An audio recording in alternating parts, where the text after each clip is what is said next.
Tudo bem? Hoje vamos falar sobre a transformada de Laplace, suas propriedades também, como as transformadas de Laplace solucionam equações diferenciais, um pouco de diagramas em blocos, aplicações em controle em malha fechada, resposta em frequência, diagrama de Bode e projeto com filtros. Esse sumário é a sumário que envolve toda a transformada de Laplace. Para a aula de hoje, nós vamos ficar só com a definição básica de transformada de Laplace. Tá bom? Lembrando que essas notas de aula tiveram ajuda aí no desenvolvimento do professor Bruno e também da professora Alessandra. Bom, para recordarmos as equações diferenciais de sistemas lineares, contínuos e invariantes no tempo, elas têm essa cara aqui, ó. Então, são em funções de derivadas da saída do sistema, que é o y, e derivadas da entrada do sistema. E tudo isso combinado através de coeficientes. E aí, para simplificar a notação, lembrem que nós usávamos o dzão no lugar de d sobre dt, entra um dzão, só para simplificar a notação matemática. Então, sistemas contínuos são regidos por equações diferenciais. E nós vimos também que a resposta à entrada externa para o caso contínuo ela era basicamente a resposta ao impulso. Então, se você conhece a resposta ao impulso do sistema, que é o h de t, quer dizer que você conhece a resposta a qualquer entrada. Por quê? Porque você pode pegar a entrada, particionar em vários impulsos, ponderados pela amplitude e deslocados no tempo. E aí, como o sistema ele é linear e invariante no tempo, o que se altera nas saídas, na entrada, se altera proporcionalmente na saída, em termos de amplitude, avanço e atraso. Então, se eu conheço a resposta ao impulso, eu conheço a resposta a qualquer entrada que seja uma ramificação do impulso. Ou seja, o impulso multiplicado por 10, deslocado, eu sempre vou saber qual é a saída. Então, era assim que a gente obtinha a saída de um sistema aumentado externo. Então, a gente fazia a convolução, não é isso? Era a integral da convolução, está aqui para a gente recordar. Então, a gente convoluía uma dada entrada com a resposta ao impulso do sistema. E aí obtínhamos a saída através da operação convolução. Então, era a integral da convolução. Só para recordar. Agora nós vamos fazer um pouco diferente. Então, a pergunta é, e se a entrada do sistema for uma exponencial complexa? O que vai acontecer? Se a entrada é uma exponencial complexa, pela regra de Euler, uma exponencial complexa ela pode ser quebrada num cosseno e num seno. O cosseno fica com a parte real e o seno fica com a parte imaginária. Então, nós vamos ter uma parte real, tá vendo? Uma parte real onde o sistema oscila, a entrada oscila, e uma parte imaginária que também oscila, porque uma é o cosseno, a outra é o seno, não é? Então, essa é a ideia aqui no contexto de Laplace. Bom, então voltando lá, para saber a resposta a qualquer entrada, nós convoluíamos, Só que aqui eu inverti a ordem da convolução. Estou convoluindo resposta a impulso como a dada entrada, tanto faz. Vocês lembram disso na propriedade da convolução. Considerando então uma entrada exponencial complexa, o que nós vamos fazer? Vamos substituir aquela exponencial aqui, aonde era x, com o desvio do deslocamento de tal. Então está aqui essa entrada deslocada, jogando ela dentro da integral da convolução. E aí, E elevado a st menos tal é E elevado a st vezes E elevado a menos s tal. Não é isso? E E elevado a st independe dessa integral, porque essa integral é com relação a d tal e não com relação a dt. Então, isso aqui vira uma constante dentro da integral. Então, eu posso tirar de dentro da integral e colocar aqui fora, tá certo? O que sobra é isso daqui, ó. E isso é a definição, essa integral toda é a definição da transformada de Laplace de H, que é a resposta ao impulso. Então, a transformada de Laplace da resposta ao impulso é essa integral. E o resultado disso é um Hzão de S. Então, quando eu jogo para o domínio Laplace, a minha variável ela fica maiúscula e eu saio do domínio t de tempo e passo para o domínio S, que é um operador complexo. Tem parte real e parte imaginária. Tá certo?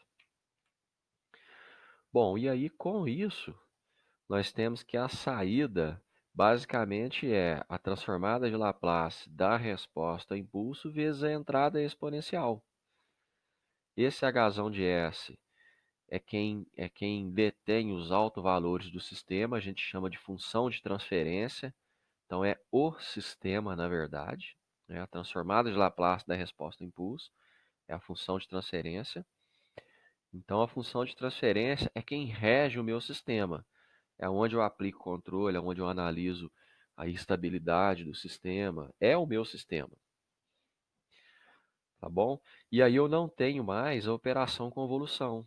Reparem que agora eu tenho uma simples multiplicação. Então, no domínio Laplace, eu evito operação convolução. E está aqui a formulação básica da transformada de Laplace. Então, se eu quiser a transformada de Laplace de x, eu jogo x aqui dentro, ó. E esse e elevado a menos st sempre vai existir. Tá bom?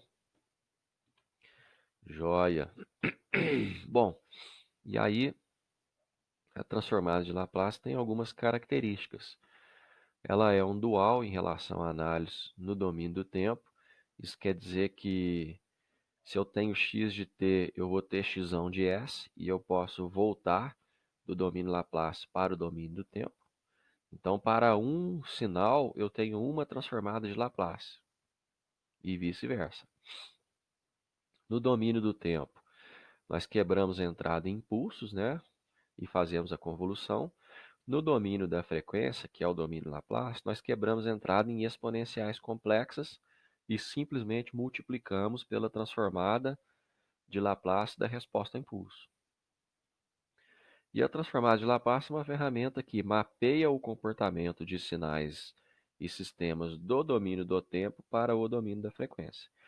Na verdade, ela é muito mais útil em análise de sistemas. Vocês vão ver isso ao longo do curso. Bom, então, no domínio do tempo, recapitulando aqui, ó, entro com x, convoluo com a resposta a impulso, tem a saída. No domínio da frequência, ou domínio de Laplace, eu entro com x, aplico transformada de Laplace, tenho a transformada de Laplace da entrada, faço a transformada de Laplace da resposta ao impulso, tenho o Hzão de S, multiplico, aqui não tem convolução, só multiplicação, tenho a saída do sistema no domínio Laplace, faço a inversa e chego no y de t. Então eu faço um caminho mais longo, tá vendo? Porém mais simples. Por que que ele é mais simples? Porque eu evito a operação convolução, tá bom? Joia.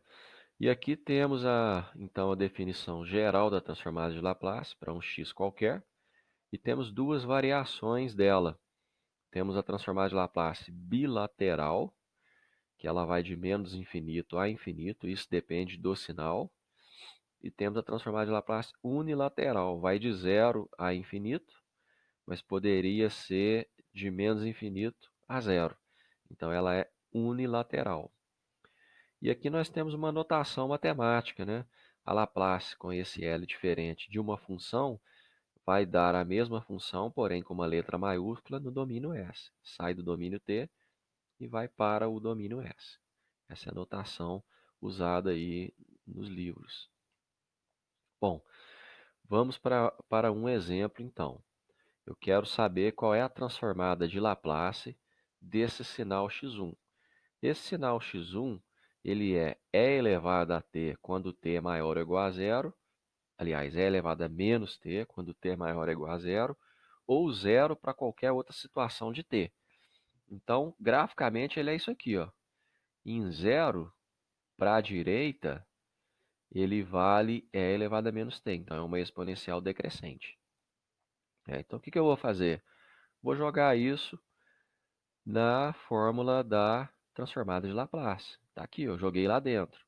Esse e elevado a menos st se mantém, dt de menos infinito a infinito.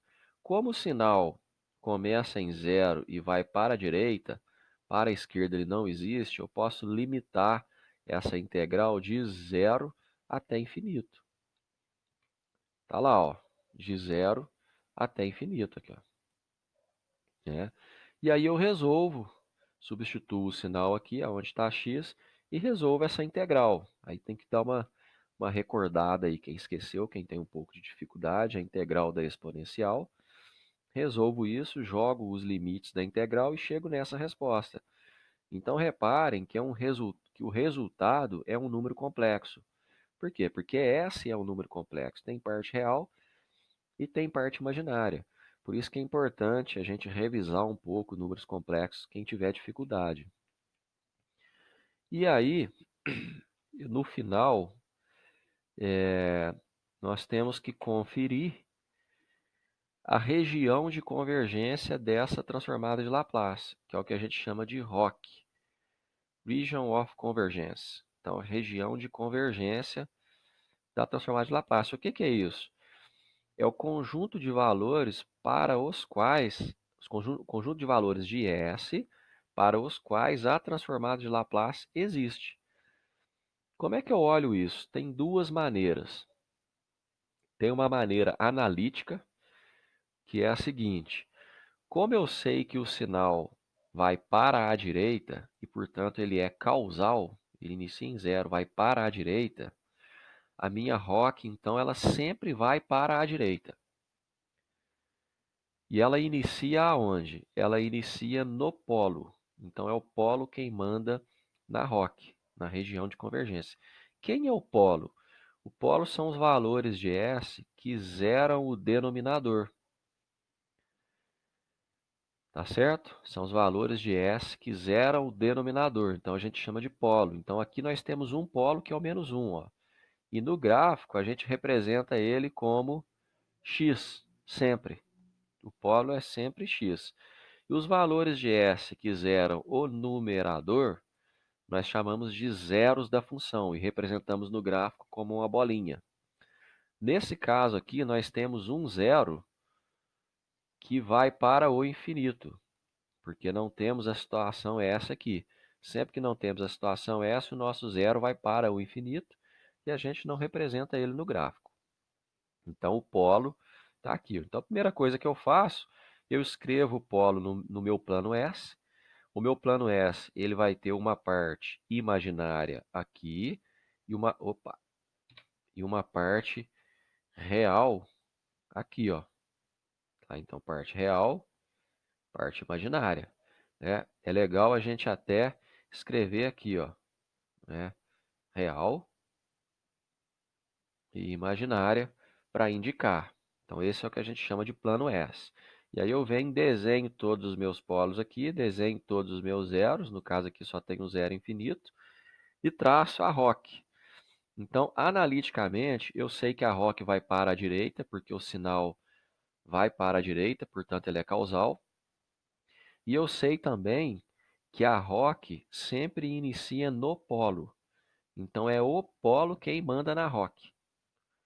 E quando a ROC vai para a direita, ela sempre inicia no polo mais da direita. Como nós só temos um polo, ela inicia nele. Então, ela inicia nele, essa região colorida, essa região cinza, e vai para a direita infinitamente.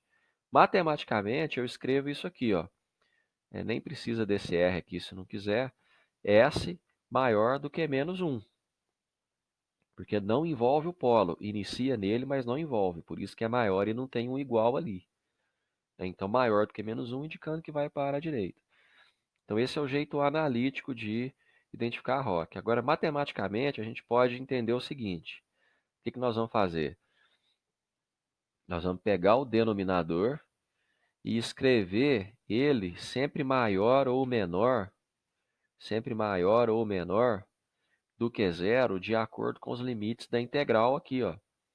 Como a nossa integral vai de zero a infinito, é positivo, né? Zero para infinito é o lado positivo. Então, eu vou escrever s mais 1, que é o que está no denominador, maior do que zero. E aí o resultado é isso aqui, ó, é a minha ROC. Então, tem essas duas maneiras de fazer, tá bom? Então, e essa região colorida são os valores de S para os quais essa transformada de Laplace existe. Vamos pegar um outro exemplo agora. Então, olha só, agora eu tenho essa função, ela é um pouco mais complexa, porque é uma soma de duas exponenciais decrescentes. Então, graficamente, eu tenho esse resultado. Se eu olhar para essa função, eu já sei que ela vai para a direita e somente para a direita, portanto, ela é causal, tá bom? Ela é uma função causal. Então, eu sei também que a minha ROC vai para a direita e inicia no polo mais da direita no meu gráfico, no meu plano S. Mas aí vamos resolver, né? Então, jogo a minha função dentro da integral de Laplace, né? Já limito, já limito aqui a minha integral de zero a infinito, porque isso inicia em zero e vai para infinito, e resolvo a equação. Aí, nós podemos quebrar a integral em duas, né? Particiona aqui por esse negativo, a primeira parte é essa, a segunda parte é essa. Resolvemos os dois termos, então temos esse termo e esse termo. Fazendo o mínimo múltiplo comum, chegamos nesse resultado final. Né? Então, obviamente, aqui nós temos dois polos. Tem um polo em menos um polo em menos 2 e dois zeros no infinito. Quantidade de zeros igual a quantidade de polos. Então, temos dois zeros no infinito que não representamos no gráfico. Apesar de que o zero não contribui em nada na hora de definir a ROC. Contribui no comportamento do sistema, mas não contribui na hora de definir a região de convergência. Bom, aí podemos fazer a ROC da maneira intuitiva ou não. Da maneira intuitiva fica fácil, porque eu sei que ela vai para a direita e eu sei que ela inicia no polo mais da direita. Então eu vou lá no meu gráfico, escrevo os dois polos, tem um polo igual a menos 2, um polo igual a menos 1, esse é o polo mais da direita, e traço a minha ROC aqui, ó. Ela começa nele e vai para a direita. Tá aqui, ó, vai para o infinito. Então a ROC final é isso, ó, S maior do que menos 1. Tá bom? Coincidência ela ser igual à ROC do exercício anterior, né? Mas a transformada de Laplace é diferente, né? Agora, matematicamente, se eu quiser fazer do outro jeito, como eu tenho dois termos, tenho esse e esse, eu analiso um a um. Então, eu olho aqui, ó, o limite de integração que gerou esse termo. Ó, ele vai para a direita também. Então, fica S mais 1 maior que zero. Aí eu chego, escrevo essa equação. Ó. Depois eu olho o segundo termo. O segundo termo também vai para a direita, ó, de zero a infinito. Então, fica S mais 2 maior do que zero. Então, basicamente, eu teria uma ROC aqui, devido a esse polo, indo para a direita, né? E outra ROC aqui, devido a esse polo, indo para a direita. E aí, o que nós temos que fazer? Nós temos que ver onde tem a interseção entre a ROC dos dois polos. E a interseção acontece aqui. Então, a ROC final é essa. Então, se tivéssemos 10 polos, poderíamos olhar a ROC polo a polo, e a interseção dos 10 é a ROC final. Ah, e se não tiver interseção? Então a ROC é vazia. E pode acontecer. Tá bom? Vamos ver um terceiro exemplo aqui agora. Agora mudou um pouquinho, olha só. Agora eu tenho um sinal que também é uma exponencial decrescente, mas ele vai para a esquerda Então ele não é um sinal causal. Ele é não causal, ele vai para a esquerda. Como ele vai para a esquerda, e eu sei que ele é não causal, eu também sei que a minha roque vai para a esquerda e quem manda nela é o polo. Então ela vai começar no polo mais da esquerda. E aí vamos resolver a integral. Pega o sinal, joga lá dentro da integral. O limite da integral fica de zero a menos infinito. Então ela é unilateral, porque essa função inicia em zero e vai para o menos infinito. Substituímos aqui, resolvemos a equação e opa, está aqui, ó. Curiosidade, que é o resultado da transformada de Laplace dessa função é o mesmo dessa daqui, ó. Olha só, mesmo resultado e são funções bem diferentes. Tá vendo? Uma vai para a direita, outra vai para a esquerda, invertida, né? Então são funções bem diferentes. Porém, a ROC também é diferente. Não é? Então, duas funções diferentes podem me levar à mesma transformada de Laplace, porém com ROC diferente. É por isso que eu preciso da ROC. Então, a transformada de Laplace nunca vai sozinha.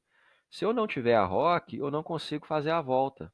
Não consigo fazer o inverso da transformada de Laplace e voltar no sinal que originou a transformada de Laplace. Então, essa ROC aqui define muito bem esse sinal, porque ela vai para a esquerda e inicia no polo mais da esquerda, como só temos um polo, né? Matematicamente, eu poderia fazer o quê? Pego o meu denominador, analiso o limite da integral, como o limite da integral vai para menos infinito, eu vou fazer s mais 1 menor do que zero. Agora não é maior do que zero, porque o limite da integral vai para menos infinito, então é menor do que zero. E aí eu chego nesse resultado, ROC é o plano S menor do que menos 1, e pega toda essa região para menos infinito. Tá bom? E aí, olha lá que curioso, ó. Nós temos duas funções. Aqui, ao invés de escrever aquela chaves e dizer que ela vale e elevado a menos st para maior do que zero e zero para t menor do que zero, a gente pode multiplicar ela por um degrau. Dá na mesma, porque o degrau ele é isso aqui, ó, degrau unitário. Então, multiplica a exponencial pelo degrau unitário, eu limito ela em zero. Eu apago o lado de cá dela, tá? Então, aqui nós temos as duas funções que nós analisamos. São funções completamente diferentes. Vejam bem, completamente diferentes, tá? Nos levam à mesma transformada de Laplace, idêntica, porém com ROC muito diferente. Esse é um sistema causal, a ROC vai para a direita. Esse é um sistema não causal, a ROC vai para a esquerda, tá bom? E aqui, para finalizar, um quarto exemplo. Esses exemplos estão no livro do Latte, né? Então, aqui um quarto exemplo. Eu tenho essa função, que é um e elevado a menos módulo de t. Para resolver uma equação com módulo, a gente tem que fazer o t valer hora positivo, hora negativo, que está dentro do módulo, a variável, né? E fazendo isso, nós temos esse gráfico. Então, reparem que é uma função que vai para a direita e vai para a esquerda. Então, ela é uma função não causal, porém ela tem um lado causal e um lado não causal. Mas, no final das contas, ela é não causal. E aí eu resolvo a integral disso. E aí substituo o valor de t, ora positivo, ora negativo. Nessa primeira integral, eu estou substituindo o valor de t como negativo, então negativo anula esse negativo. Por isso que a integral vai de menos infinito a zero. E no lado de cá, eu estou substituindo o valor de t positivo. Por isso que a integral vai de zero a infinito. Tá? E aí resolvemos essas duas integrais por partes aqui. Então, para entenderem muito bem isso, eu sugiro que vocês resolvam isso à mão aí numa folha para entenderem a solução da integral.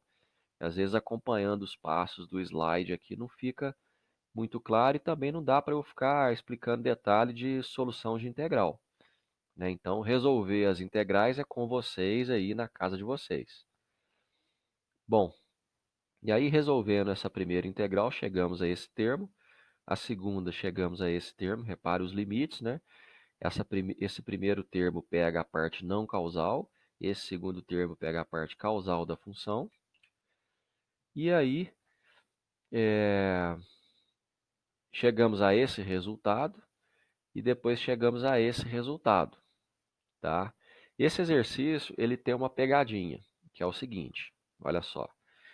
Se formos resolver da maneira analítica, fica fácil, porque veja bem, eu tenho parte causal e parte não causal.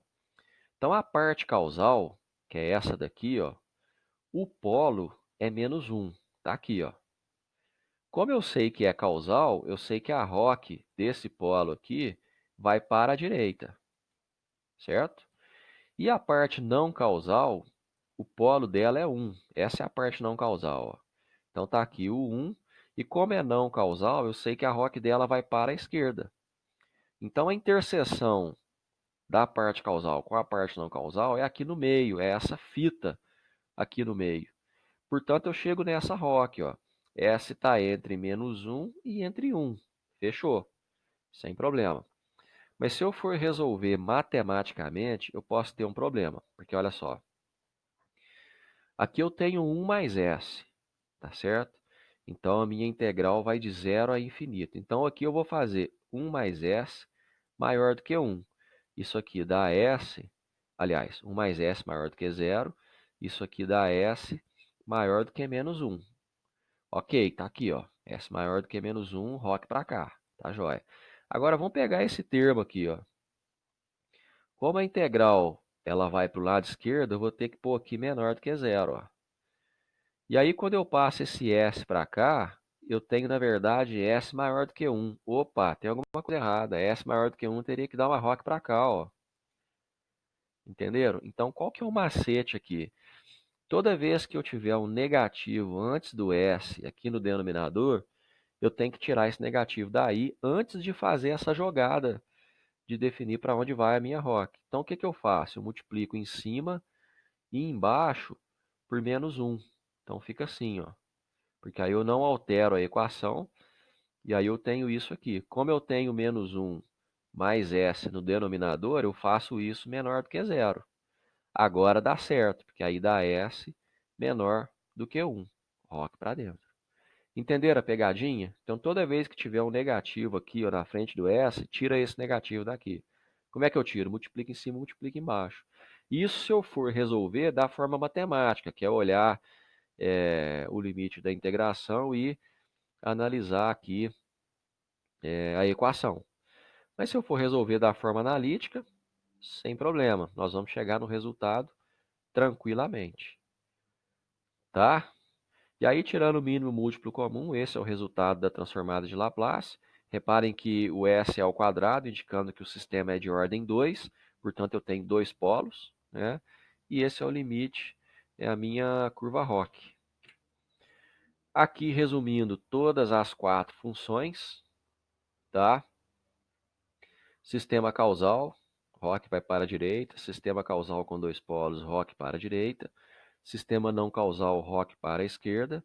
Sistema não causal com parte não causal. A ROC vira uma fita aqui, tá bom? Então, encerramos a aula por aqui hoje. Vimos a definição da transformada de Laplace. Nas próximas aulas, a gente brinca mais um pouquinho com isso e vamos falar um pouco sobre as propriedades da transformada de Laplace. Tá bom? Um grande abraço para vocês, uma ótima semana e espero que estejam se cuidando. Tchau, tchau.